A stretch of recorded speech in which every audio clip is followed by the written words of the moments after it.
તિરંગામાં 3 રંગ હોય છે: કેસરી, સફેદ અને લીલો. ઉપરનો કેસરી રંગ શૌર્ય અને બલિદાનનું પ્રતીક છે.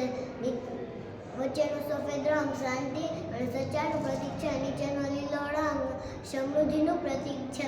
આપણા રાષ્ટ્રધ્વજ વચ્ચે અશોક ચક્ર હોય છે. એમાં 24 આર હોય છે. એ સમય અને ગતિ દર્શાવે છે. રાષ્ટ્રીય નાણું. તમે ક્યારે જોયું છે કે કોઈ પણ આપણે દુકાનમાં ખરીદી કરી ત્યારે મમ્મી કે પપ્પા નોટ કે સિક્કા આપે છે? એ જ આપણા દેશનું ચલણી નાણું છે. નોટ પર મહાત્મા ગાંધીજીની તસવીર હોય છે. પાછળની બાજુએ ક્યારેક તાજમહલ, સતરંગી પર્વતો, વિજ્ઞાન અને પ્રગતિના ચિત્રો હોય છે. સિક્કા ગોળ હોય છે અને ધાતુમાંથી બનેલા હોય છે. વિશેષતા એ છે કે આપણે ભારત દેશની નોટ પર પણ રૂપિયા લખેલું હોય છે. રાષ્ટ્રીય ફૂલ કમળ. ભારતનું રાષ્ટ્રીય ફૂલ કમળ છે. કમળને પવિત્રનું અને સૌંદર્યનું પ્રતીક માનવામાં આવે છે. કમળ કાઢવામાં ઉગે છે. તેનું ફૂલ પાણીમાં ભીનું થતું નથી. કમળ એ વિશ્વાસ અને આત્મવિશ્વાસનું પ્રતીક છે.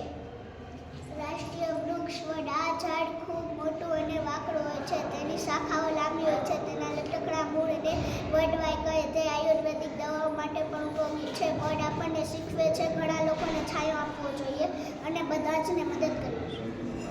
આપણું રાષ્ટ્રીય ગીત જન ગણ મન. જન ગણ મન આપણા દેશનું રાષ્ટ્રીય ગીત છે. આ ગીત આપણા દેશ માટે ગર્વ અને સન્માનનું પ્રતીક છે. આ ગીત આખું ગાવામાં લગભગ 52 સેકન્ડ લાગે છે. આ ગીત રવીન્દ્રનાથ ટાગોરે લખ્યું હતું.